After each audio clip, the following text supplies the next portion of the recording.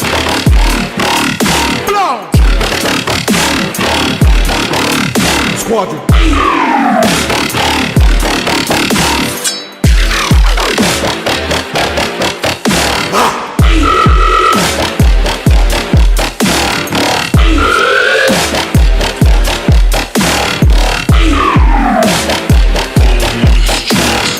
Hey, yo, tell them boys we outside.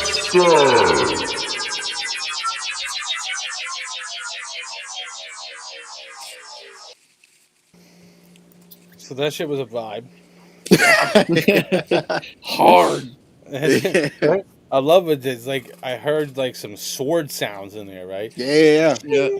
Like they were taking the swords out. Yeah, that was sick. Definitely a fucking vibe with that one. Yeah, check them out. SoundCloud right there. Quality never compromises. Yes, We're trying to sir. get some more shit from that.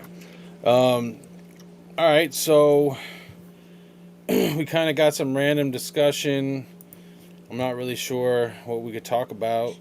Justin, you have any ideas? I know we've talked about in the past video games, sports. I know the Celtics aren't doing very good. I don't really want to talk about that. It's Man. embarrassing, kind of. So, kind of want to avoid that. Yep. Fair enough. Technology. What about all these fucking rich people going to the like edge of space? What do you think of that? But like people are starving and shit like that. These motherfuckers are burning Oh shit! billions of dollars. I going to space. actually read up on that recently. So it's not really confirmed or anything, but supposedly these billionaires are going up there because there's asteroids kind of somewhat around Earth right now where there's like a super rare mineral that essentially anybody who can get a hold of it and bring it back would be like the first ever trillionaire because it's like such a rare Right. like mineral. I heard that. And like, oh man, it's baffling. It's baffling. Yeah, they're trying to figure out how to land shit on the asteroids and shit, try to harvest that shit. They're talking to the aliens at Area 51. You have to help Just getting the us. fucking directions. Yeah, you have We to just help gotta us. send Bruce Willis up there with his drill and like in Armageddon. Just drill into that motherfucker. Die hardest. Die hardest. New movie And he's coming fucking soon. up there drilling that shit. Oh, shit. Oh man. This would be a good time to mention to anyone that we are going to be starting back up like a submission review show, which was called Elevated. It's still going to be called that. We'll be starting that back up too, probably this coming week. So if you got submissions for that, head over to the Linktree. It's linktr.ee/elevateaudioandvisual. There's a link there to submit music, whether it's YouTube links or SoundCloud links and shit. And want to do a producer's like roundtable style show where we have a few producers that come in and take beat submissions from other producers and talk production and things like that, topics of production, and answer questions for people. And I'm going to be starting that back up. It's called the Cook Up, in case anybody's wondering. And basically, it will be to help producers, and stuff like that. Whether they're stuck on something, we're sharing of samples and melodies and drum kits and all that good stuff, just to try to help out fellow producers and shit like that. So that's another thing I want to do. And also, I do want to shout out Libsy, as Libsy's making his Whooshy Gang comeback towards the end of January, starting back with the Whooshy Gang podcast, exclusively here with Elevate Audio. yeah. So he's going to be having guests. He's going to be taking guests on. He's going to be doing some new, different kind of things, on location stuff. Justin, this season, where he's going to some haunted place on location. He's going to try to do some stuff there, which is cool, and it's a great idea that we had talked about before. So I'm looking forward to that. I want people to kind of know that that's going to be coming around here towards the end of January. We'll be able to view that on his YouTube, on my YouTube, on the Elevate Audio and Visual Facebook page as well, probably. I think a couple other places or whatever, his Twitch, I think, or whatever. So check that out. The Whooshy Gang podcast making a comeback. He's got a few guests already lined up for that. And also, like I had mentioned last year, or last season, I guess it's still the same year. I have a website, and on this website, I have a free drum kit which I've been trying to get people to go and grab. If you go to my website, you can see it here on the screen right now. At the top, there's a button that says free drum kit. You can't really miss it. So you click on free drum kit, and boom, it brings you to this little page here. It says free drum kit, 660 sounds. You got all these snares, kicks, hi-hats, claps, perks, sound fonts, which is basically an instrument you can play. A bonus kit, and all this shit is for free. All you got to do is click on this little link right here, and it pops up, and it brings you to Google Drive, and here is even instructions to download on desktop, how you would download it for free from there. So a bunch of free sounds if you're into production and everything like that. It's free. Head over to my website, obesetoprofit.com. Click on free drum kit. Check that out. And also, while you're there, check out this rhyme report that I just dropped. I don't want to play any right now because this is 6 of my favorite classic instrumentals. Me just rocking over them however I felt like. So I don't want to get the stream shut down. I got a Joyner Lucas beat, Fall Slowly, Joyner Lucas, Drake, No Tellin' beat, trademark Fallen Numbers. That's a dope song. I did that beat. Art of Storytelling, Outkast beat, Nas, I Gave You Power beat, and DJ Premier, Watch It Back, Black. Ooh. Yeah, that Watch It Back beat. I love that beat. So I rocked over those. Go to my Bandcamp, which is Obese to Profit, Bandcamp, whatever the fuck, or just go to my website and you can click it right from here and play. I wish I could play it, but I don't want to get the stream shut down. It's one of those things I released on my Bandcamp only, just like a little surprise thing called the Rhyme Report Volume 1, because I do the beat report. I got 6 of them. And so my rhyme reports are going to kind of be like that. I'm going to drop one every month, one every few months, I guess, through 2022 and see how that goes, where I just pick some classic beats that I like that are industry beats and just drop some verses, hooks. I redid the hook for I Gave You Power a little bit, and I did it for what was it, No Tellin', you know, I did it my way, kind of changed the lyrics around a little bit. It's just like mixtape shit. I just really like that 90s mixtape feel, and I felt like kind of bringing it back. Hadn't really fucked with that in a long time. So head over to the website and check that stuff out if you're into that. And yeah, that's pretty much all I got to say about that at this moment. So let's talk about what you got coming up for your stuff, what you've recently released or what you've got coming out that hasn't dropped yet that you kind of want to promote or whatever. Let everybody know. Hell yeah. So in December 16th to be exact, I released my last dubstep mix of the year, Poltergeist. That's up on my SoundCloud at Quixote the DJ. So literally, as I say, last dubstep like mix, as of actually right now, I decided to change genres. So before I was mostly doing bass, hip hop, stuff like that. But I wanted to challenge myself, new year, new me sort of thing. So starting now for the rest of the year, I'm going to be focusing only on house. So I'm going to be doing future house, bass house, progressive house, and just various things in between of those genres. Just like I said, to challenge myself. And I don't want people to give me, because a lot of people just assume and see my name and they already know, like, all right, I'm gonna have to get earplugs because my ears are gonna bleed, So I wanted to do something different. So that's exactly what I'm doing. So This Is House Music Volume 1 will be dropping January 20th. And then from there, I'm just gonna be cranking those out as well as other various projects. And then I got some house tracks on the way too as well. Dope. So back in the beginning, you mentioned Poltergeist, right? Yep. I'm gonna pull that one up, and we'll give that a listen to. And then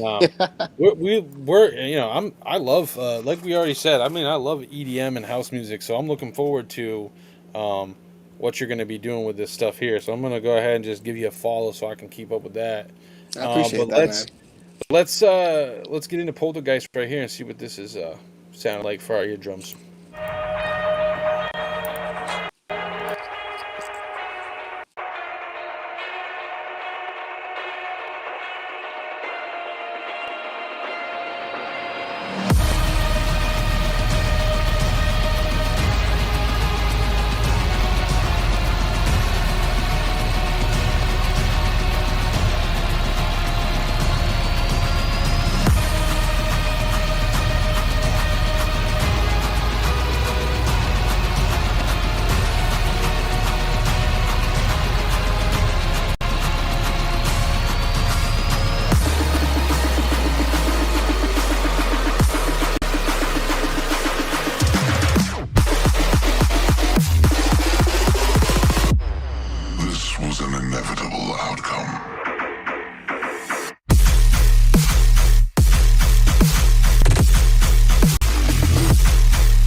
Yo, so that's just fire. We obviously can't listen to the whole 40-minute.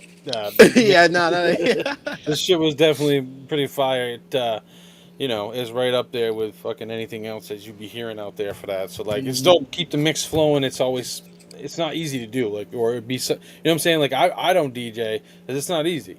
It takes a really good ear. It takes a lot of fucking hand-eye coordination, especially using them the Seratos. I don't know if you're using actual physical Serato mixer, right? Yeah. Yeah. It takes some skill to get that shit together and to match up and shit. So, shout out to that. And head over there to the SoundCloud that you see down at the bottom over here.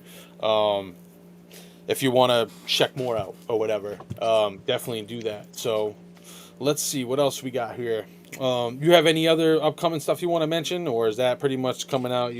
What you had mentioned already? No. So, besides myself, my team QNC Entertainment, we've got a lot of shows coming up. We've also, as well, a huge, invitation to you both and just anybody who's listening. We have our own podcast as well, Never Compromise Podcast. We have guests on all the time, both physical and remotely. So we've been doing that since March of 2020, and we just recently brought it back. So we're trying to just basically get that back up. Hell yeah, I love doing podcasts other than my own too. And anyone who's watching this too, reach out if you're trying to get on a podcast, because it's always good to have networking and ways to promo yourself and shit like that. Is always good to have, for sure.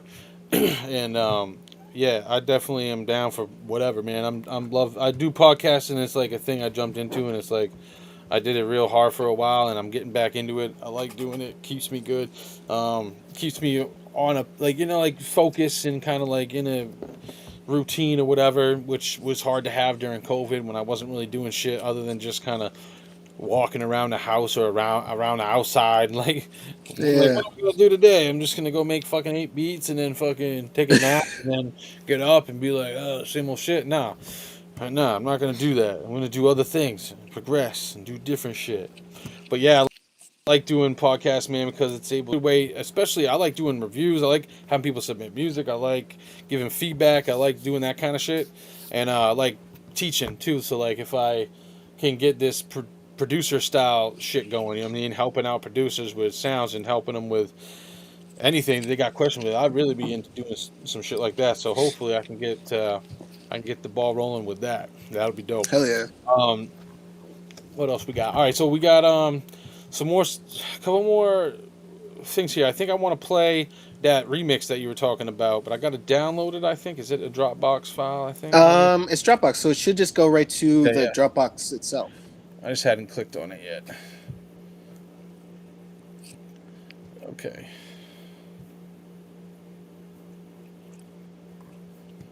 Accept cookies. Gotcha. Cool. All right, let me share this over. You want to give a quick introduction to how this remix and stuff came about and all that good Yeah, no, stuff? absolutely. So first and foremost, shout out to my homie Xander. Him and another artist, Will J. They released this track, I believe, last year, like early 2021, and I fell in love with it. I listened to it a shit ton, and I just essentially I hit him up and I was just like, "Yo, is it cool if I do a remix of this?" And he was like, "Yeah, whatever." So I ended up I took the stems and everything that he sent me, and my homie D Rock again and Tavi, we all three of us came together and we made this remix. What's cool about this is if you listen to the original, it's a very lo-fi, housey type vibe. But we decided to take that and we turned it more into a Latin kind of feel, more like Moombahton.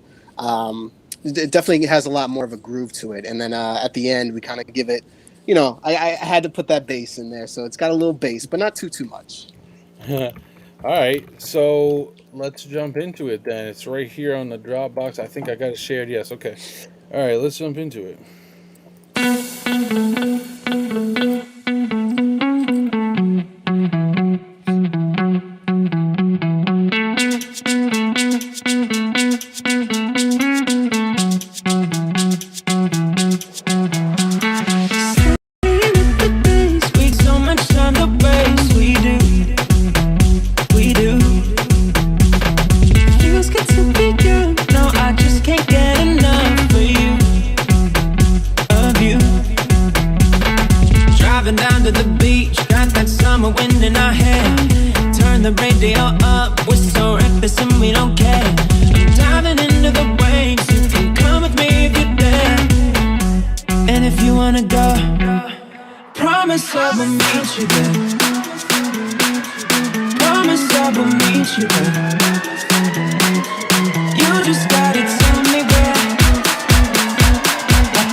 Having the time of our lives, wildin' out. And you want us forever, so let's vibe while we're together right now. Driving down to the beach, got that summer wind in our hair. Turn the radio up, we're so reckless and we don't care. I'm diving into the waves, you can come with me if you're there. And if you wanna go, promise I will meet you there. Promise I will meet you there. You just gotta tell me where. I promise I will meet you there. I'll meet you there.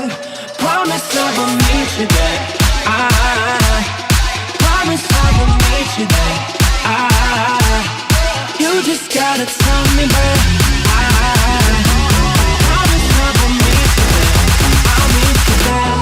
Promise I will meet you there.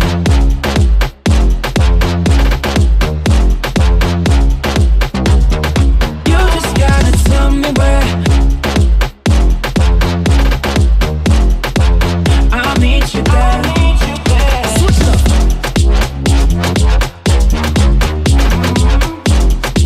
I'll meet you there.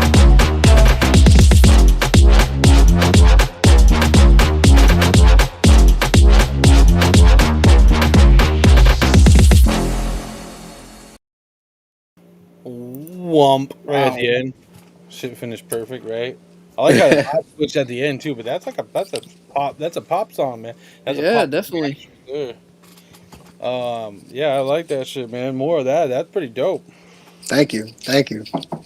But yeah, I've been itching. I got this project I've been working on for a long time since early 2021. I guess somewhere in that range, and something that I just a full-length album, pretty much produced by me. I do got a couple beats from a couple other people. I got a beat from Lingo, and I got a beat from this kid Bizza, who is not Bizza from New Hampshire, but this kid Ben from Maine, who goes by Bizza.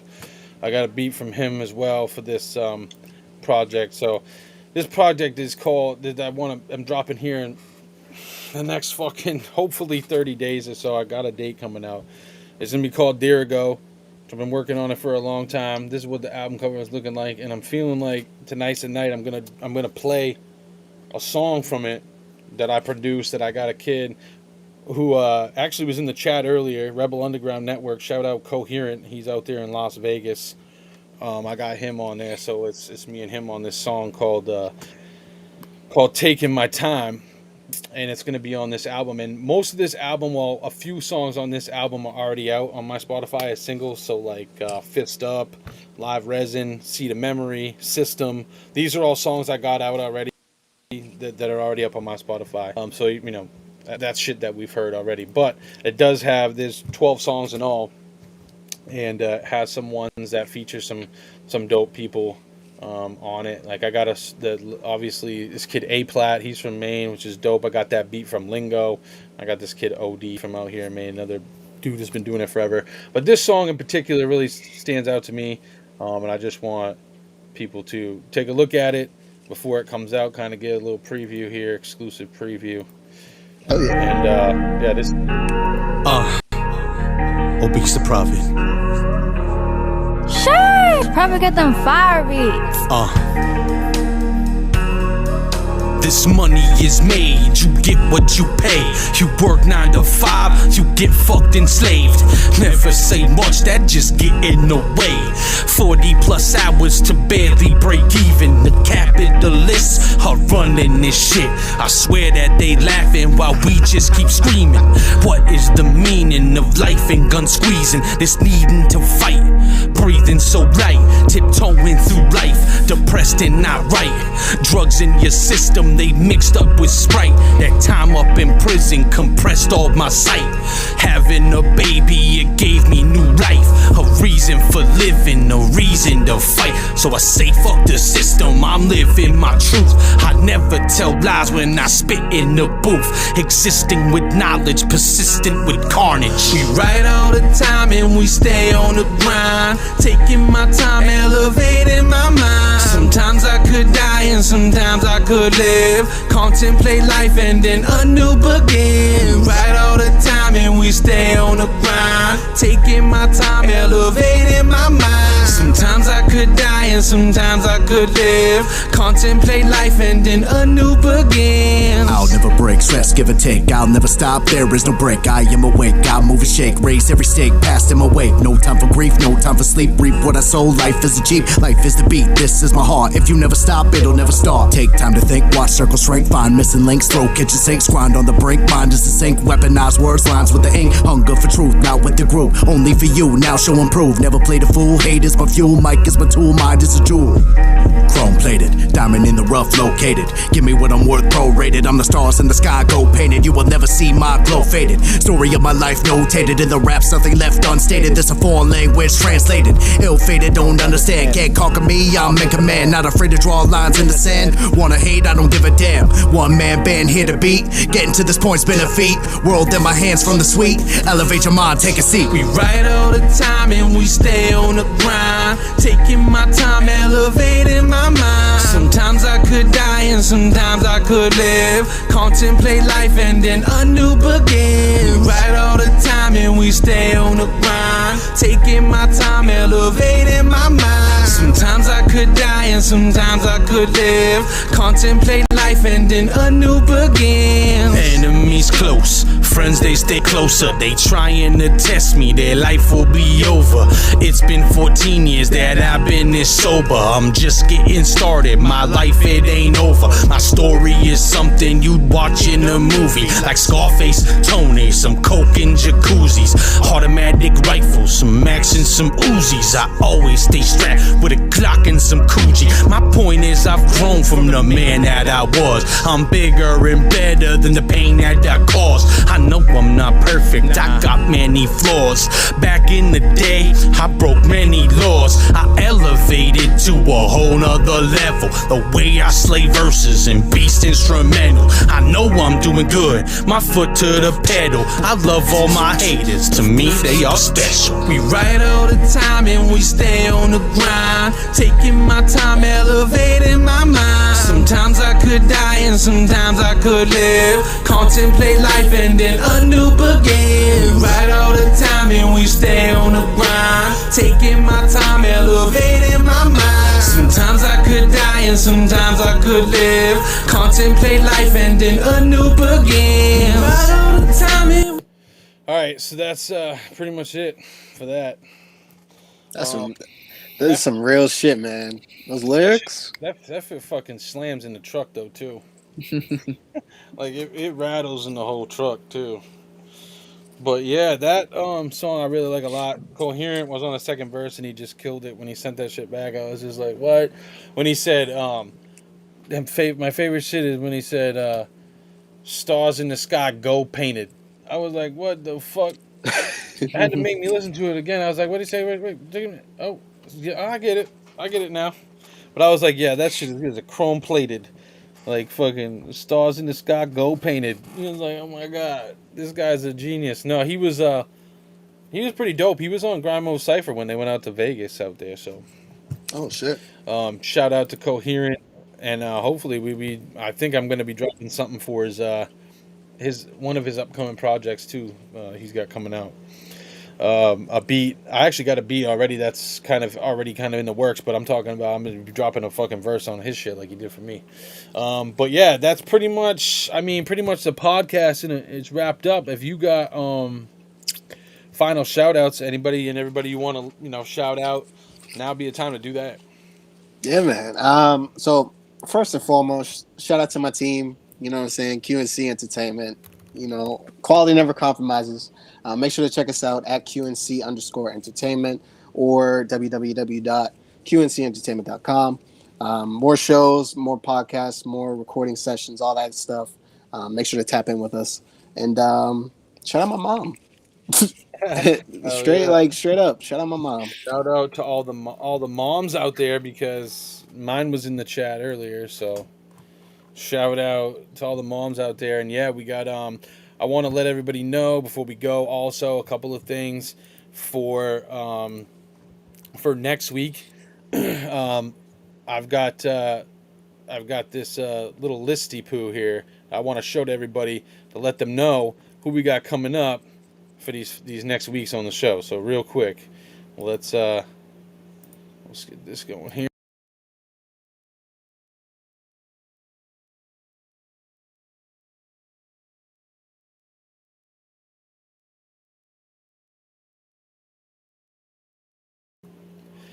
So as you see, next week we got Marco with the Flambe, who actually goes by a different rap name. I think it's like some crazy shit, but we'll find out next week. And we'll get into his story and the details of whatever he brings for episode 2 of season 2.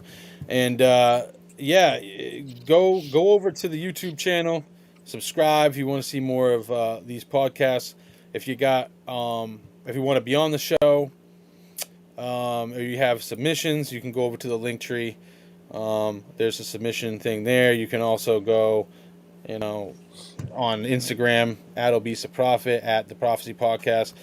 Get at us on there. Message us. We'll set you up. We're booked out till just about July right now, but we'll be booking all the way up until the end of October. So, or into the end of October into the first week of November, at least as far as I'm thinking. So hit us up. We'll have space, and we do appreciate you coming on, bro, and talking with us, and sharing your music journey. And I'll be keeping a watch on the SoundCloud to hear when the new shit's dropping. And appreciate it, man. Yeah, man. We'll be back next week, and don't forget, next week we got Marco with the Flambe, and I'm pretty sure Libsy's going to be joining us. Shit! Co-host. So coming out of he's crawling out of his fucking house and coming to join us on podcast. No, it's still going to be virtual, but at least we'll have him back, and his insight and his huge vape rips and all that shit will be right back here. Yo. And yeah, we're gonna be having a good time. So shout out to everybody. Thanks for coming through, and enjoy the rest of your night, y'all. Peace.